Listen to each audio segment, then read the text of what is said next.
Hi YouTube, I'm Eileen Nestman. Welcome to my channel, and today we are doing the artistic author tag. This is an original tag by Trope Trinity Trilogy. She's got a great channel, go check her out. I was so excited when she offered to start this tag, and I volunteered right away as soon as I saw it to be tagged in it. Basically, I get to show off artwork that I've done about my books. I have done a lot of artwork over the years. Those that follow my channel will know I've spent like 8 years on my book. And actually I've started writing books 2 and 3 to go with it within that time as well. But I just have a ton of drawings. I'm a doodler, and then I tend to save the doodles that I make. I'll rip them out of my notebooks. And the ones that I do on regular white printer paper I'll keep as well. So today I'm wanting to share those with you, and for a few of them I'm going to select just a few and read the section that drawing's about. So yeah, you get to hear a little bit of my books today as well. They're not finalized, they haven't been published, so things could change, but the overall plot is there and the feeling of each scene and book is there. So yeah, let's get into it. Here we go. So the first drawing I wanted to show you was actually this full page doodle, and this is kind of my doodling style. I love to make lots of lines and geometric shapes and just have lots of points and swirls and all sorts of stuff. But one day I decided I was actually going to make a page in one of my notebooks where all of that just turned into just a Behanandra page. Behanandra is the land that my book takes place in, and everything on this page is from the story. So you can see there's a schooner right there, there's a castle, there's this imp, and she doesn't really fit the rest of the style, but it was hard. We've got a mermaid here being blasted by magic and a dagger, and I've got a volcano, and I've got the tsunami, and I've got the stars and the sun and a heart, and I've got the sword, and up here I've got a griffin and potions, and I think I pointed out the dragon already, and there's clouds and lightning and just all sorts of stuff. So this is meant to basically represent all of book 1.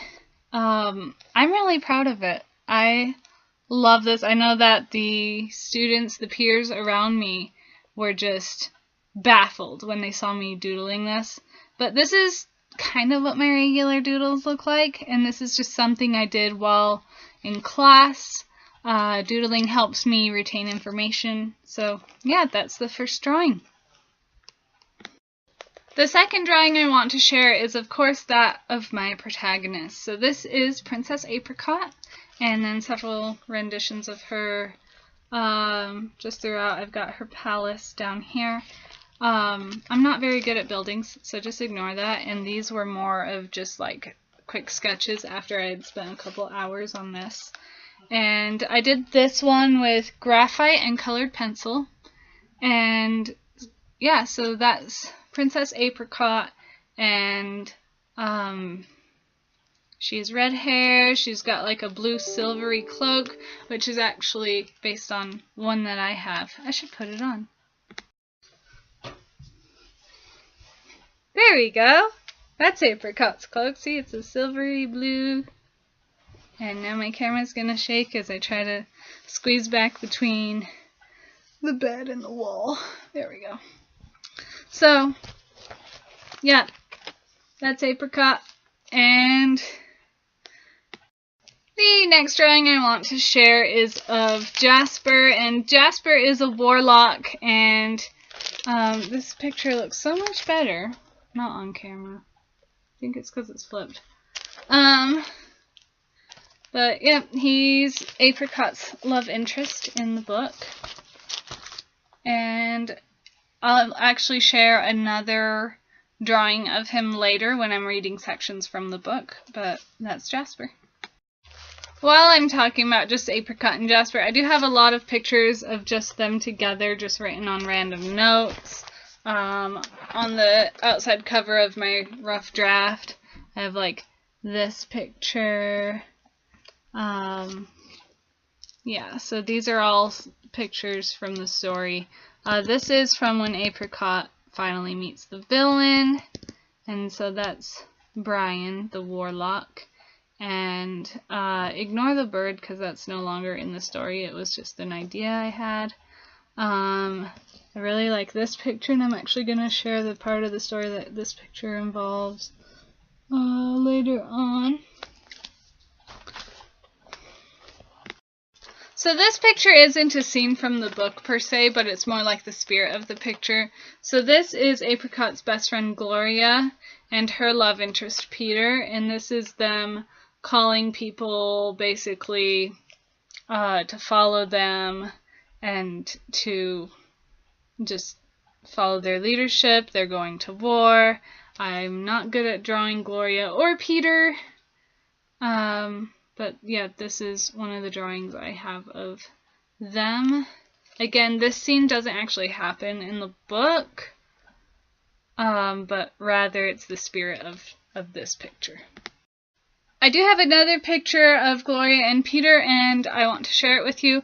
I will be reading the scene for this picture as well, so it's a kissing picture, and yeah, so there's that one. I will read this scene to you guys later.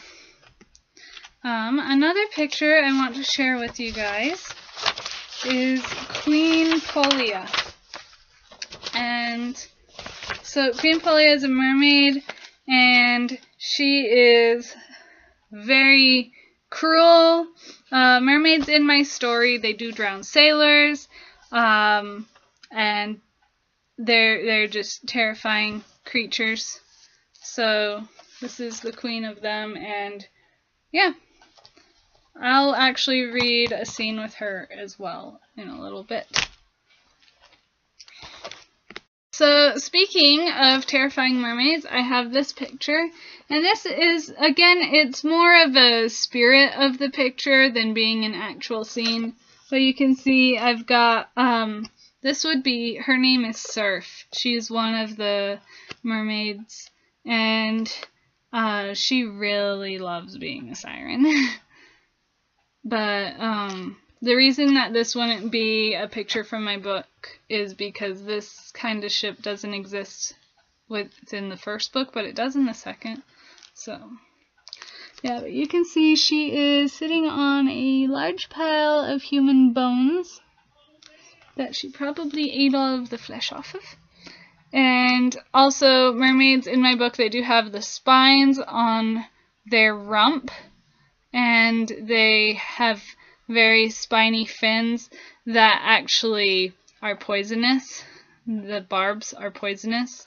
Kind of like, I always forget what kind of fish Dory is, but that kind of fish, that has poisonous barbs as well.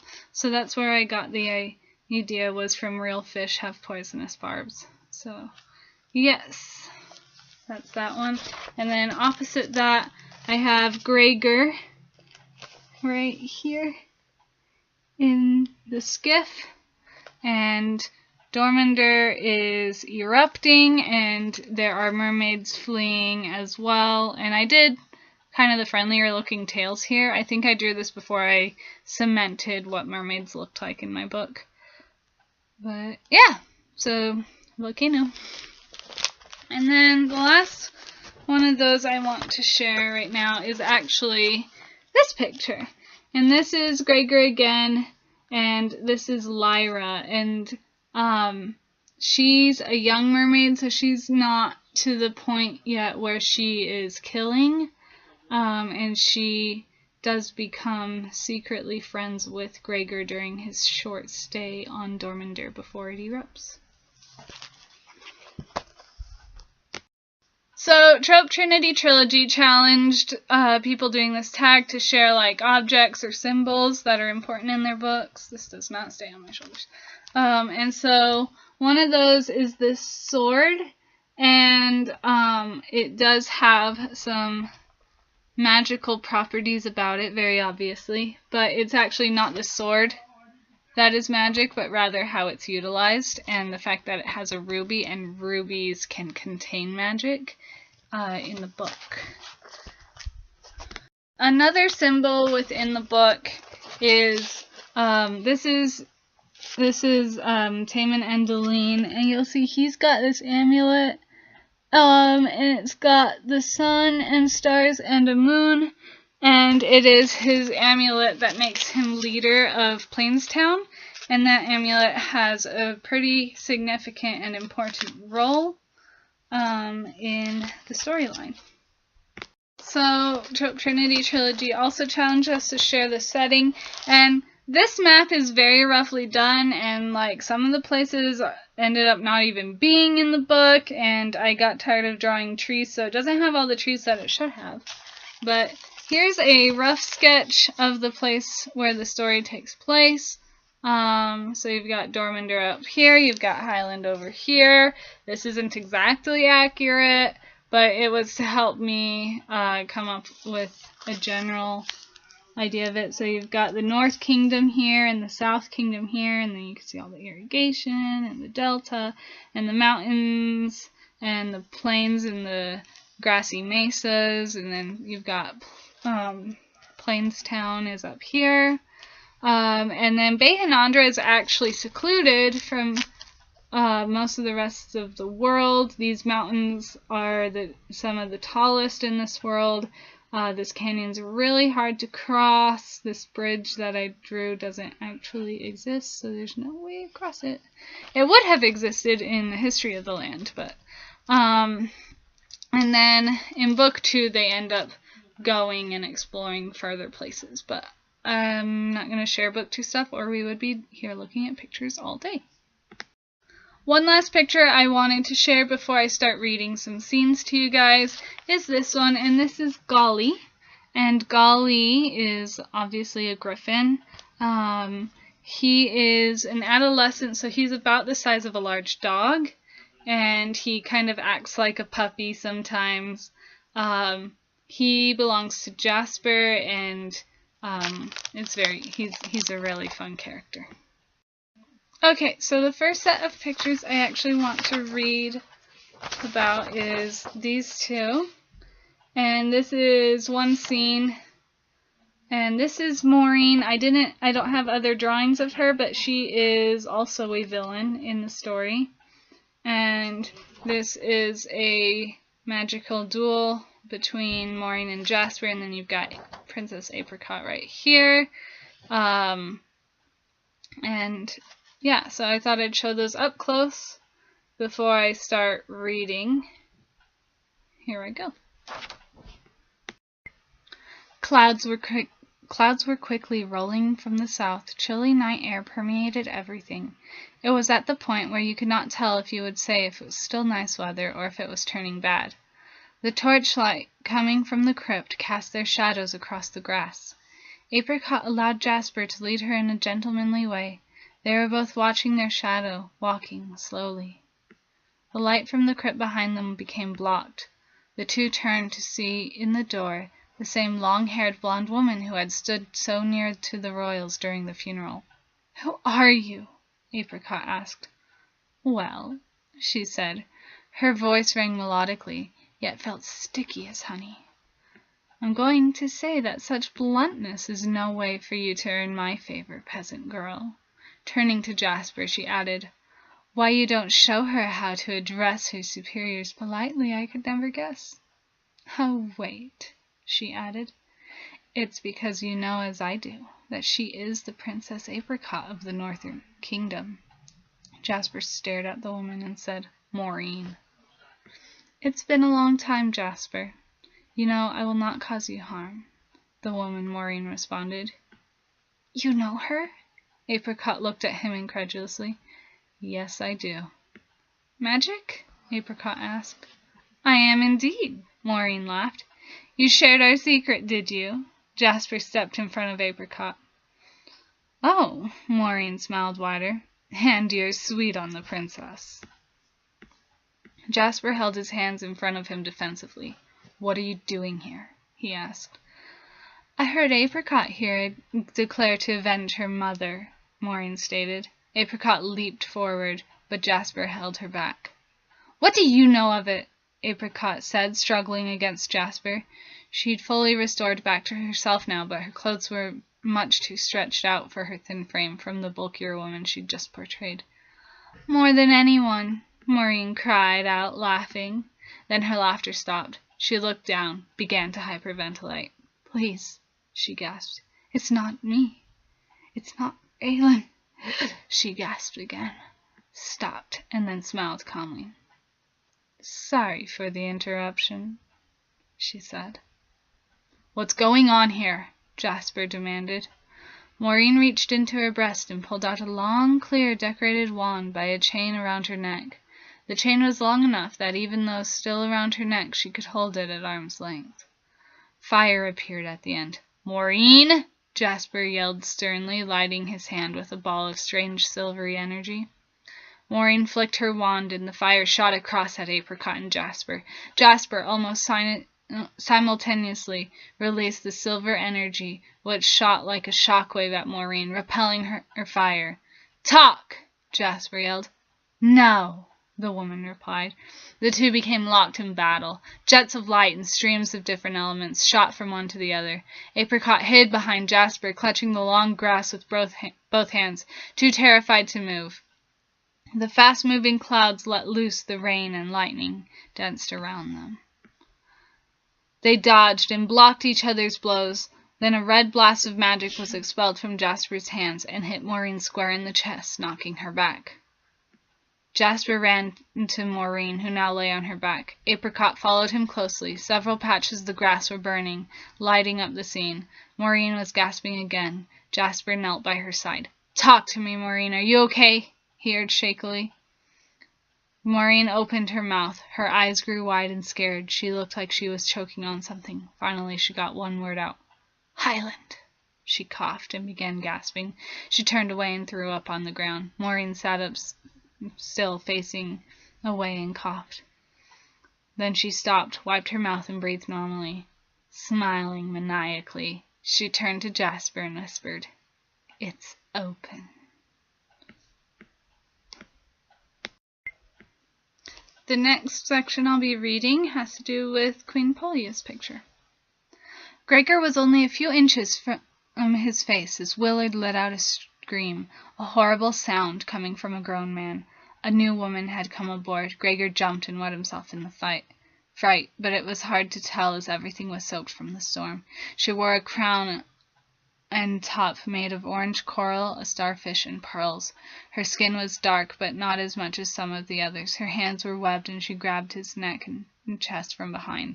On the deck, Gregor could see that she had a long orange-brown tail, which stretched back and curled, ending in a sharp, spiked fin. She hissed and began to sing a sickly sweet tune.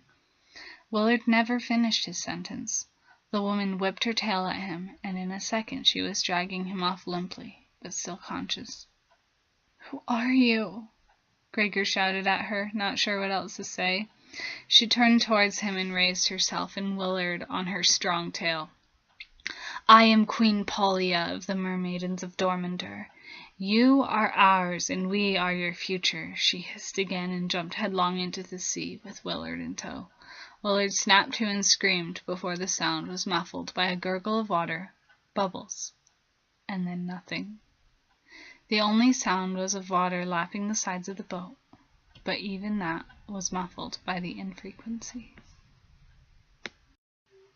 Hi, so I'm doing this post-credits, which is why it's all different.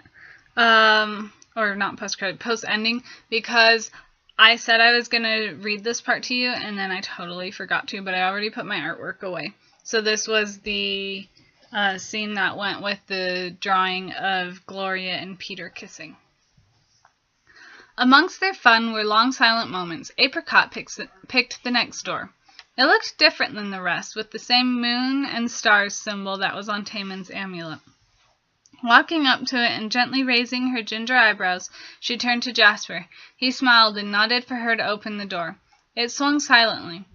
Opening this door, however, they were met by lantern light. Jasper and Apricot stared into the small space. This probably was meant to be a lookout point being the first room they'd seen with a window. Gloria and Peter stood inside, wrapped in one another's arms. Peter was silhouetted, leaning on the windowsill. Gloria was wearing one of her fine red dresses, and Peter wore a black tunic. Their kissing was uninterrupted by the appearance of Apricot and Jasper, whom they had yet to notice. Jasper cleared his throat loudly, startling the two, who immediately jumped apart. Apricot was trying and failing to keep a straight face. After gawking at each other awkwardly, they all began to quietly laugh. Gloria spoke first. "Sorry, this room's taken. Did you guys want to have a go?" Everyone laughed even harder, and Apricot tried to straighten up to appear more dignified. Gloria's laughs gave in to small snorts. The energy died down. Gloria smiled enormously at Apricot. "I was gonna tell Mother and Father, but I'll tell you first," she said. Apricot looked at her confused as they took a few paces away from the boys. Gloria held her hand out to reveal on her finger a beautifully crafted ring. The circular stone shimmered red and black and was surrounded by a small circle of diamond. Apricot clasped Gloria's hand, speechless, as the two giggled. "Is that a ruby?" Jasper asked, seeing the ring and striding over to them. Peter leaned against the open door of the empty room. "No," he said.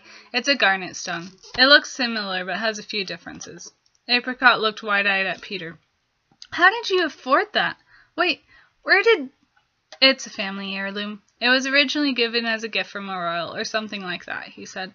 "I needed Trishan to get it from the palace." Peter was smirking. He walked over to Gloria and put his arm around her waist lovingly. Turning to her, he gently said, "I guess we got a little carried away celebrating. Do you want to go tell everyone?"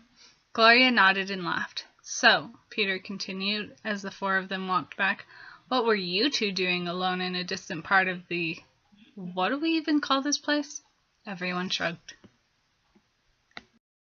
So this section I want to read is about this picture of Apricot, and this is right after Jasper wakes up from a dream. "Jasper, we should get going. Jasper." He opened his eyes. The world was cold, gray and white. He stared at Apricot. Her lips were cracked and dried from the cold. Her hair was covered by a thick hood, but the strands that were visible seemed to have darkened from the lack of sun. Dried dirt stuck to her skin.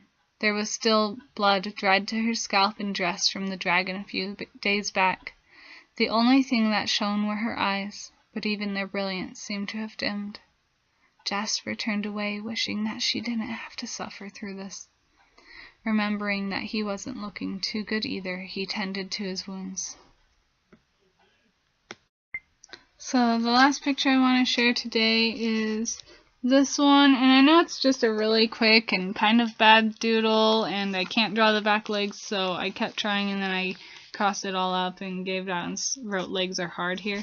But ignoring that, you have Apricot coming at this dragon with a sword, and you got Jasper behind this rock, and the dragon's breathing fire, and they're in the mountains, and there's some clouds. So, yeah. Golly leapt up and down in the snow, his tongue lolling out of his mouth. Apricot turned, looking at Jasper. He looked at her. The world seemed silent around them, cold and still. She leaned in close to him. She could feel his breath, and he could feel hers. Apricot's heart was racing. She laughed silently. Jasper lay on his back in the snow. His dark hair contrasted nicely with the untouched and shimmering white flakes of snow. Neither of them seemed to feel the cold. Apricot lowered her face towards Jasper, but as she did so, they both heard a bone-chilling, low rumble. "What was that?" Apricot asked nervously, sitting up to look around. They heard it again. Jasper shot up, grabbing Apricot's hand. "We've got to go. Now," he whispered, shaking. His smile from before had vanished, replaced with absolute dread. Apricot tried to keep up with Jasper. The rumbling returned and grew into an ear-shattering screech. It echoed off the cliffs. The snow could be heard shifting on faraway peaks. "Jasper!" Apricot shouted. "Wait, what?" Jasper clasped his hand over Apricot's mouth. He pulled her up next to and under an outcropping of rock. That's when she saw it. Just 30 yards off from where they had slid to Above the trees arched a long gray and blue neck. It shimmered in the overcast light of day. The creature lifted its head, which was covered in a mass of spikes on the back of its sleek skull, covered in scales. Apricot looked from the dragon to Jasper. His eyes were large and his mouth was a terrified, flat frown. She could feel his hand shaking in hers. The dragon turned its head down and slithered its long neck through the trees to where they had been. It sniffed the snow. Jasper pulled Apricot back out of sight. They huddled under the rock. Golly made a sound that Apricot hadn't heard before, a strange gurgling hiss. The feathers on his neck ruffled up and stuck out sideways. His lion half crouched in a pre-pounce position. His tail twitched. The dragon came towards them. Golly leapt out from under the rock. With a screech and a roar, the dragon turned its head up towards the griffin. Golly flew higher and higher. Jasper thought quickly. Still holding Apricot's hand, he began to dart up the opposite mountainside with her. She kept up easily now, fueled by adrenaline. A flash of orange jetted from the clouds. Golly's unmistakable screech was heard. The dragon roared ferociously. Then silence. Apricot froze and looked up at the sky. She wasn't sure when it had started snowing again. Jasper clutched her hand too tightly. "You're more scared of it than I am," Apricot whispered, half stating, half asking. "Let's go," he said, barely audible. "Okay."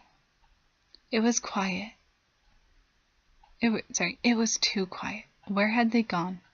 Apricot and Jasper climbed hand over hand on the steep rocky mountainside. They pressed onward and upward, fueled by fear.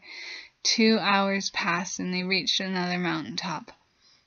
They reached their footing and looked up, shaking from the climb. In front of them, visible through the swirling snow, was the dragon.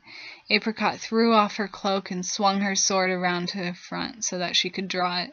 Apricot curled on the ground, shaking. "Jasper!" Apricot yelled. "Do not give up!